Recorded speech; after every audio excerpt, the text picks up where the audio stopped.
Presenting Shri विश्व तारक रत्नत्रय विद्या राजतम Jainism course, जिसके लेखिका है परम पूज्य साध्वी जी भगवंत श्री मणिप्रभा श्री जी महाराज साहिब। प्रस्तुत है जैनिज्म कोर्स बुक 1 के 5th टॉपिक तत्व ज्ञान का एपिसोड 3। आइए जैन धर्म अनुसार विश्व कैसा है वो जानते हैं। विश्व दर्शन यानी कि 14 राजलोक। भगवान मोक्ष में गए, रात्रि भोजन करने से नरक में जाना पड़ता है, दान जिन पूजा आदि करने से स्वर्ग में जाते, देवलोक में जाते हैं, इत्यादि बातें गुरुदेव के मुख से सुनकर मन में विचार आता है कि ये नरक कहाँ है, देवलोक कहाँ है, मोक्ष कहाँ है, कैसा है, वहाँ कौन जाता है। आज के वर्ल्ड मैप में अफ्रीका, अमेरिका कहाँ है वो बताया गया है, लेकिन नरक, देवलोक, मोक्ष, भरत क्षेत्र, महाविद्य क्षेत्र, मेरू पर्वत आदि कहाँ है उसके बारे में कुछ भी उल्लेख नहीं है। तो क्या ये देवलोक, नरक आदि कुछ भी नहीं है? जी नहीं। आज के वैज्ञानिकों के पास समग्र सृष्टि का ज्ञान नहीं होने से उन्होंने इसका वर्णन नहीं किया है। जैसे कि कोलंबस ने अमेरिका देश को ढूंढ निकाला, तो इसके पहले क्या अमेरिका नहीं था? आज भी कई नए नए द्वीप मिलते जा रहे हैं, तो क्या ये द्वीप पहले नहीं थे?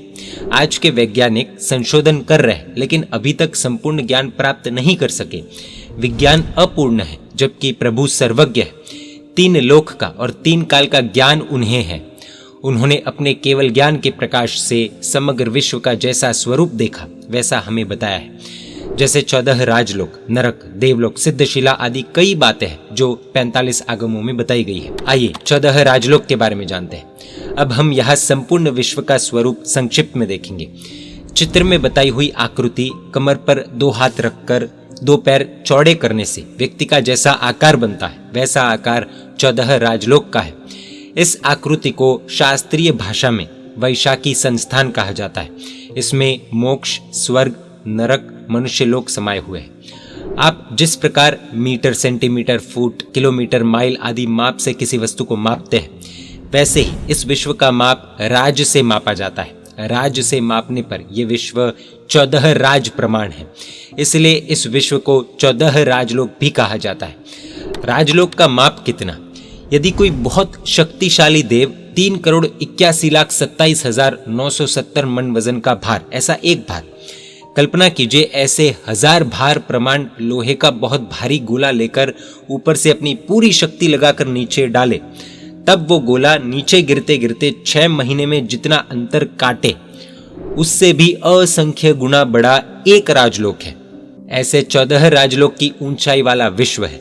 इस 14 राजलोक के मध्य में एक राज चौड़ी एवं 14 राज लंबी एक त्रस नाड़ी है। इस त्रस नाड़ी में त्रस एवं स्थावर जीव रहते हैं। त्रस नाड़ी के बाहर मात्र सूक्ष्म एवं स्थावर एकेंद्रीय जीव रहते हैं। ये 14 राजलोक 3 लोक में विभक्त है, ऊर्ध्वलोक, अधोलोक और तिरचालोक।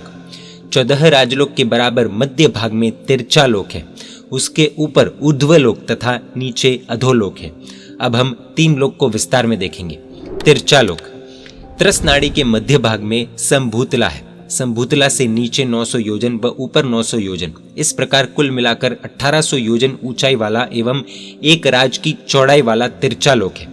संभूतला के मध्य भाग में गोस्तनाकार यानी कि गाय के स्तन के आकार में 8 प्रदेश 4-4 ऊपर नीचे रहे हुए हैं।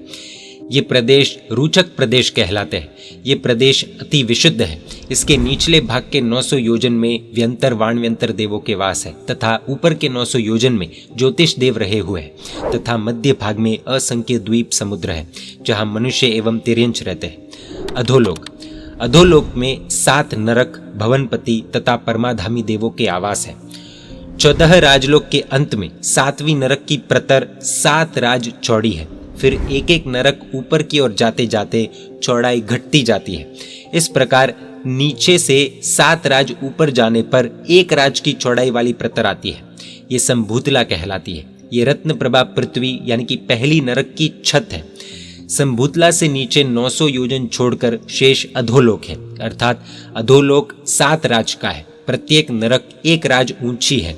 चौड़ाई में 7वीं नरक 7 राज की है। शेष 6 नरक एक एक राज घटती जाती है। ऊर्ध्वलोक। संभूतला से ऊपर 900 योजन छोड़कर शेष ऊर्ध्वलोक है, अर्थात ऊर्ध्वलोक 7 राज प्रमाण है। जैसे जैसे संभूतला से ऊपर जाते हैं वैसे वैसे चौड़ाई बढ़ती जाती है। 5वें देवलोक तक पहुंचते चौड़ाई 5 राज की हो जाती है। उसके बाद चौड़ाई घटती घटती लोकाग्र भाग में एक राज की हो जाती है। ऊर्ध्वलोक में 12 देवलोक, 3 किल्वेशिक, 9 लोकांतिक, 9 ग्रैवेक, 5 अनुत्तर एवं सिद्धशिला है। योजन की जानकारी कैसे देखते हैं? 12 अंगुल यानी कि 1 वेंत, 2 वेंत यानी कि 24 अंगुल यानी कि 1 हाथ, 4 हाथ यानी कि 8 वेंत यानी कि ये होते एक धनुष, 2000 धनुष यानी कि 8000 हाथ, ये होते एक गाव, 4 गाव यानी कि 1 योजन। एक गाव लगभग 3 किलोमीटर कह सकते हैं, एक योजन लगभग 12 किलोमीटर कह सकते हैं। अधोलोक के बारे में देखते हैं। तिरचालोक के नीचे अधोलोक में 7 नरक है। वहां संख्याता एवं असंख्याता योजन जितने बड़े नारकी जीवों के रहने के स्थान हैं, उन्हें नरकावास कहते हैं। ये नरकावास कुल 84 लाख है। पापी जीव मरकर नरक में जाते हैं, वहां परमाधामियों द्वारा भयंकर दुख उन जीवों को दिया जाता है। नरकावासी के दुखों का वर्णन करता हुआ नरकवासी का एक पत्र यहाँ प्रस्तुत किया जा रहा है, जो कुछ इस प्रकार है। हे तिरचालोक के मानवियों, ओ भाइयों, ये पत्र मैं नरक से लिख रहा हूँ। तुम तो कुशल होंगे ही, मेरी अकुशलता के समाचार लिख रहा हूँ।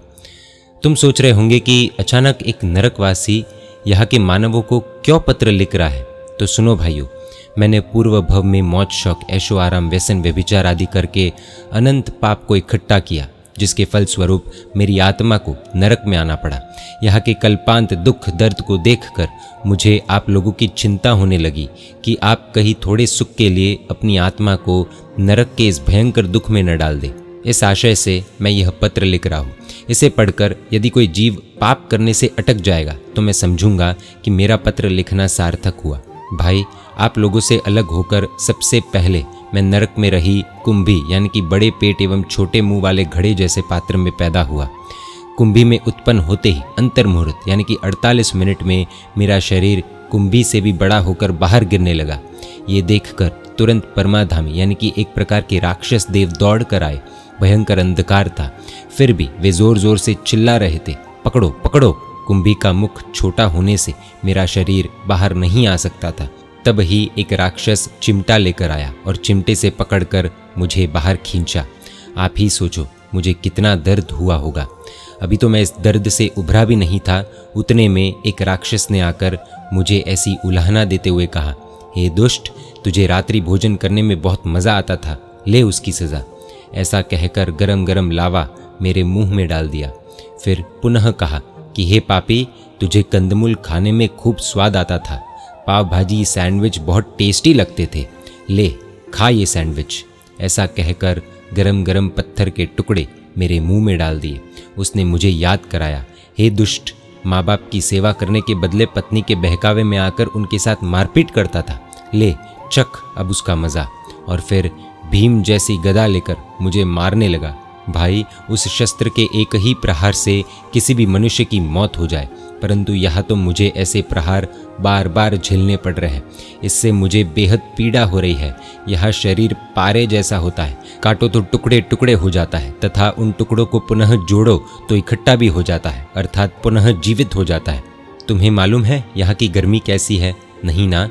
हाँ, तुम्हें तो मालूम भी कैसे होगा। तो सुनो, अपने देश की टाटा फैक्ट्री मालूम है, जहाँ लोहा पिघलाया जाता है।